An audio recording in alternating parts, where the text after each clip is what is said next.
Pakistan's reported aspiration to acquire the Chinese HQ-19 missile defense system stands as a prism through which to assess not only the intersecting trajectories of South Asian military modernization and arms diplomacy, but also the deeper contradictions that permeate contemporary air and missile defense in an era defined by the relentless proliferation of precision strike weapons and the democratization of drone technology. The HQ-19 acquisition, heavily reported, yet also officially obfuscated by contradictory statements and retractions, ultimately exposes how prestige platforms are often pursued as silver bullets against an adversary's most visible advancements, even when such systems do not match the threat spectrum most likely to be faced in an actual conflict. In this narrative, the HQ-19 emerges not as a genuine game changer, but as a deeply fraught bet, politically seductive, but operationally brittle and economically questionable. The core reality is that the HQ-19 architecture is designed for high-altitude, long-range ballistic missile defense, somewhat analogous to the American Terminal High-Altitude Area Defense System, promising the ability to intercept medium-range ballistic missiles, and in theory, certain classes of hypersonic glide vehicles at exo-atmospheric altitudes. This kind of capability, particularly the hit-to-kill interceptor profile, is technologically impressive. It serves as a linchpin in the military-industrial diplomacy between China and select foreign customers, and its integration into the Chinese air defense grid has clear strategic logic when faced with adversaries fielding a substantial inventory of ballistic missiles with potential nuclear payloads. But Pakistan is not China. The defense problem faced by Pakistan vis-à-vis India is not the threat of massed intermediate-range ballistic missiles, nor is the daily reality one of hypersonic glide vehicles raining down from the exo-atmosphere. Rather, the Indian toolkit is built on versatility, scale, and a rapidly broadening base of precision strike options. Supersonic cruise missiles, subsonic land attack cruise munitions, guided rockets, and most disruptively, a rapidly multiplying ecosystem of low-cost, networked drone swarms and loitering munitions, all supported by real-time targeting enabled through satellites, synthetic aperture radar, and persistent surveillance from unmanned aerial vehicles.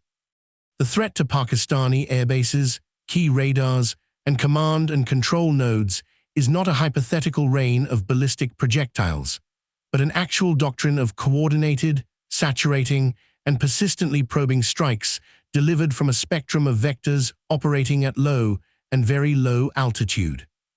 In this context, the HQ-19's engineering prowess becomes, if anything, a strategic misalignment, a system tuned for the least likely threat, standing as a glittering target for exactly the kinds of low-tech and low-cost attack vectors India has been refining for over a decade.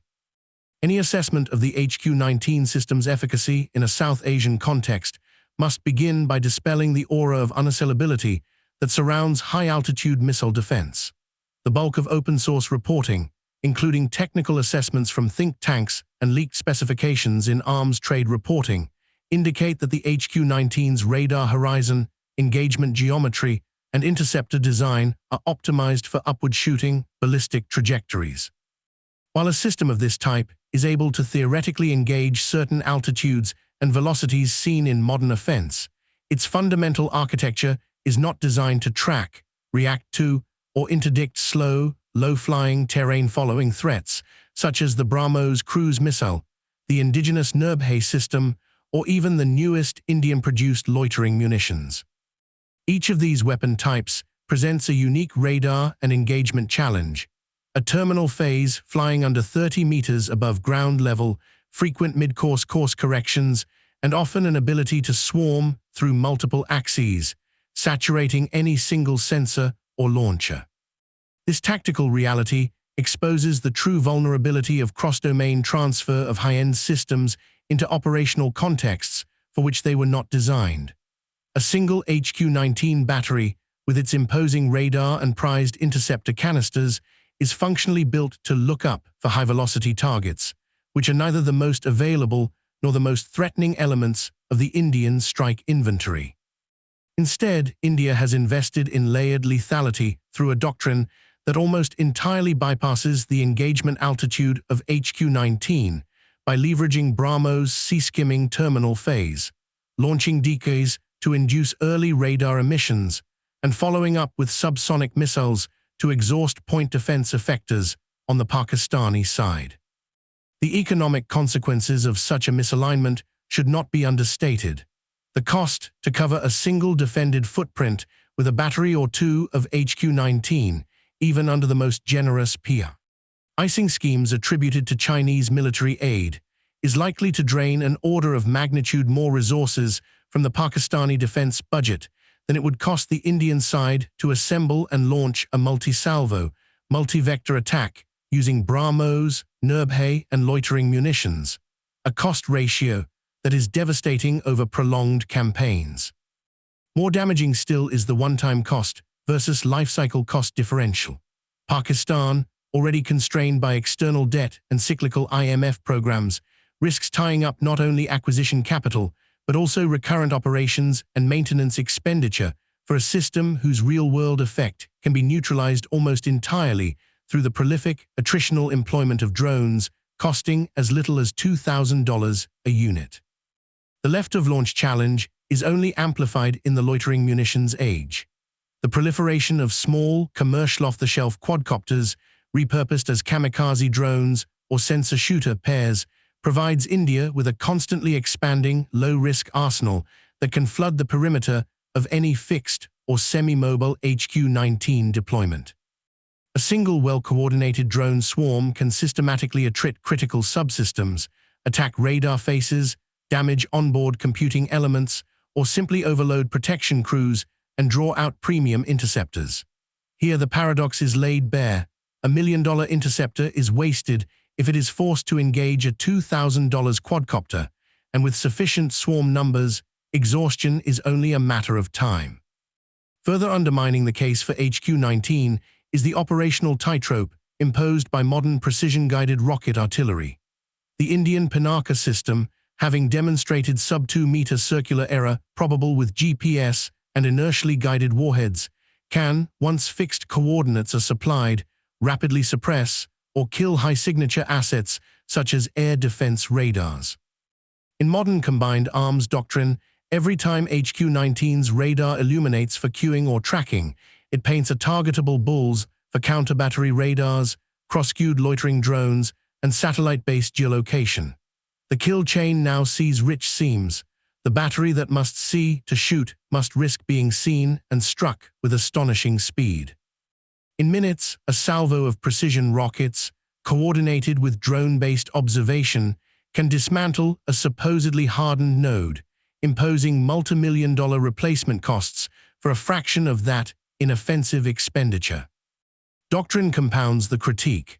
The acquisition, training, crew certification, and maintenance of a sophisticated upper-tier system like HQ-19 requires both a technological and procedural leap, one that cannot be accomplished by cut and paste from Chinese templates. It demands an ecosystem, hardened shelters, multi-tiered command chains, frequent movement drills, camouflage and decoy deployments, and data fusion between disparate sensor modalities running across sovereign and multinational communications grids. Without these, HQ-19 becomes more a liability than a shield. Movement and concealment cycles are further complicated by the sheer physical and electromagnetic footprint of HQ-19's radar and launcher assembly. It is one thing to move a truck. It is another to redeploy and recalibrate a complex radar array with downtime that the attacker can learn and exploit. A strategic system that is only sporadically available for coverage is little better than no system at all in a rapidly evolving, saturating missile drone environment. India does not have to guess or gamble. It can wait for windows of opportunity created by HQ-19's relocation or maintenance to unleash coordinated strikes, exploiting gaps with subsonic cruise missiles and precision artillery. Every cycle in which HQ-19 is forced to shut down, move, or recalibrate is a cycle in which Indian strike planners can mass effects with virtual impunity. Further, there is a dangerous signaling dysfunction embedded in Pakistan's initial announcement, subsequent deletion, and the surrounding rumor ecology. In the age of open-source intelligence, every statement is scrutinized not just by adversaries, but by the civil-military bureaucracy, foreign suppliers, and the press. Moves and countermoves are triggered by perception as much as confirmed delivery. Announcing the acquisition, even as an exploration or negotiation, is sufficient to change doctrine on the Indian side, pushing investment into additional countermeasures, decoys, alternative approaches, and more loitering platforms tailored to harass and blind fixed radars. By retracting such statements, Pakistan does not return to strategic innocence, but instead signals confusion, lack of synchronization, and perhaps desperation to deter by rumor rather than reality. No adversary is deterred for long by rumors, particularly when those rumors are so easily discredited by official deletions and counter-reports. This communications cycle matters, as credibility in the military balance is only partly about platforms.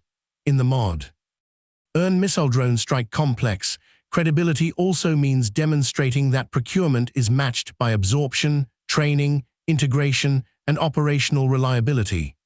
A system that exists politically, but not in contract, not in inventory, or not in crude readiness, is a paper tiger surviving at the mercy of press narratives. Indian military planners look not for headlines, but for evidence. Satellite imagery, emissions patterns, and shifts in base-level patrol behavior, all of which are harder and costlier to sustain in practice than a fleeting media narrative might have one believe. The macroeconomic gravity of HQ-19 procurement falls harshly on a Pakistan already managing BOP crises, with external lines of credit, a constant pressure, and military capital expenditures demanding cross-bureaucratic subsidy. The whole life cost of HQ-19, spares, operational training, maintenance of sensors in challenging environmental conditions, and periodic hardware and software upgrades, quickly exceeds the visible sticker price. These invisible costs become visible when strikes, repairs, and downtime demand attention and dollars that could otherwise sustain a more distributed, low-tech, high-density air defense grid focused on the genuine threat spectrum of loitering drones and massed cruise missiles. In short, Pakistan cannot afford to lose interceptors in a war of attrition. India can afford to lose drones and cruise missiles by the dozen. The massive analysis, however, does not suggest that Pakistan's strategic anxiety is unwarranted, far from it. The Indian air and missile offense complex has shown repeated willingness, capacity, and technical ingenuity in adapting new platforms to degrade and suppress targets vital to air sovereignty. The operational successes attributed to BrahMos, even in limited showcase strikes, have put pressure on Pakistan to find visible counters. But visibility is not survivability. Demonstrable capability should not be confused with actual resilience against multi-vector saturation. One of the most critical weaknesses of the HQ-19-centered approach is its lack of scalability.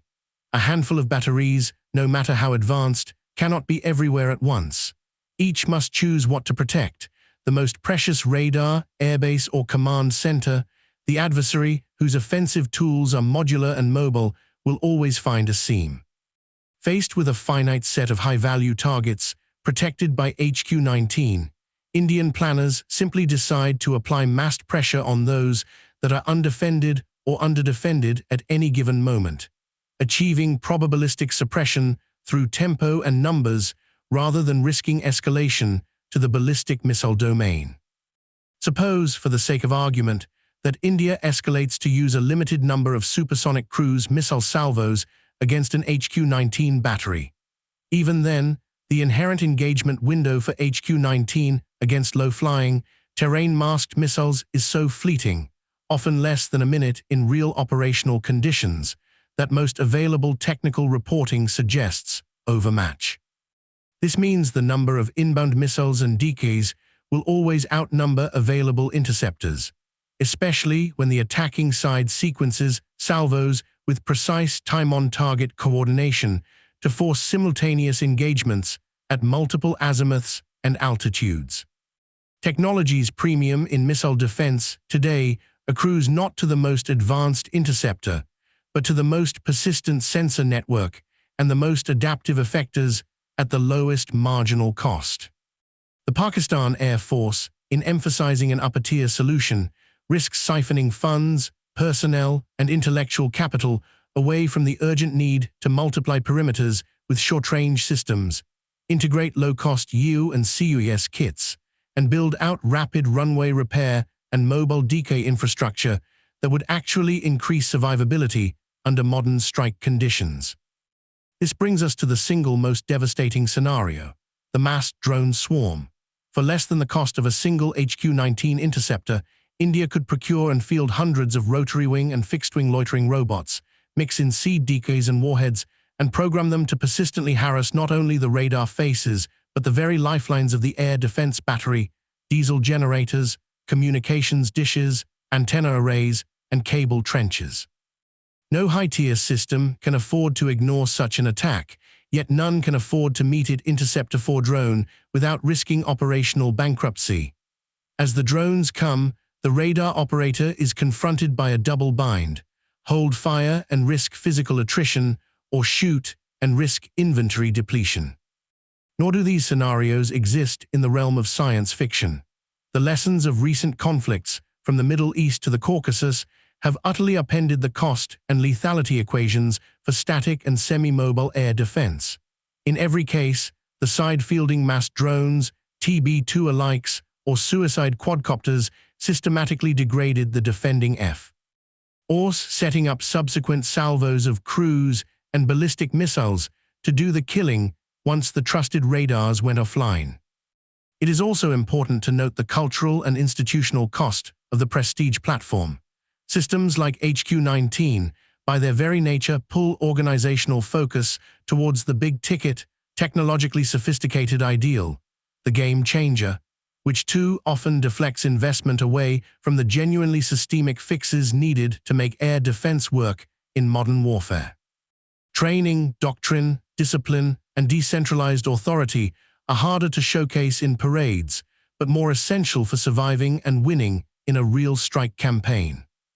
If one examines the broader regional arms economy, the headquarters-level allure of being the first customer for a Chinese THAAD, designed to supposedly overmatch India's Russian-origin S-400, is politically tempting. But the long arc of such acquisitions, in historical perspective, reveals a sobering lesson. When the economics, politics, and threat spectrum are misaligned, the defender risks being outwitted in both the balance sheets and the battle spaces. India, in its turn, is unlikely to rest on existing laurels. The ongoing incremental improvements in the BrahMos series, increased seeker discrimination, more robust counter-jamming, networked time-on-target protocols, point toward a future in which missile performance outstrips the fixed capacity of a thin defensive shield.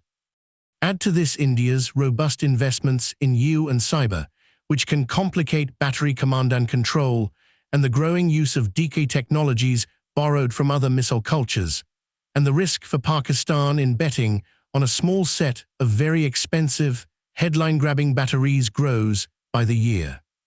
The strategic imperative for Pakistan must be to build, if not a perfect shield, then at least a porcupine effect. So many distributed, overlapping, mutually supporting nodes, including multiple counter-UAS batteries and rapid repair teams, that the attacker cannot be certain of achieving more than limited, reversible effects from each strike.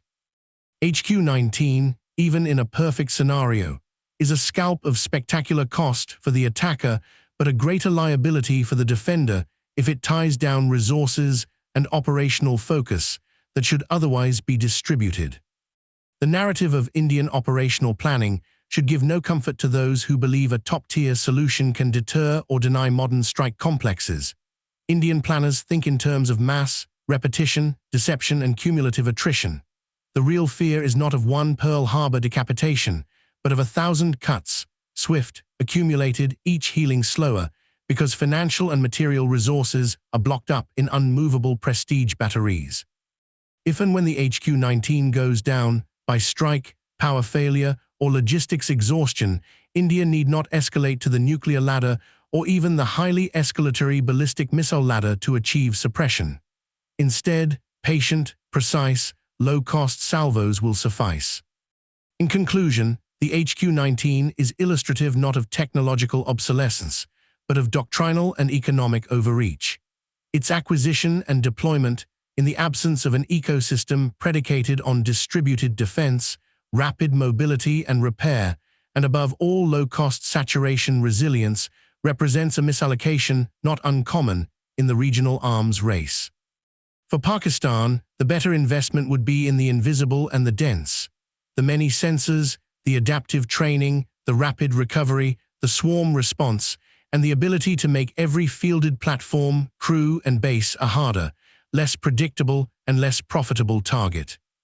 The future of air and missile defense in South Asia will be determined not by who buys the biggest or shiniest single system, but by who crafts an integrated strategy resilient to the multi-domain, attritional, and perpetual tempo of drone and missile warfare. In this, the lesson of HQ-19 is clear. Prestige without resilience is peril, and procurement without doctrinal humility is defeat waiting for a timestamp.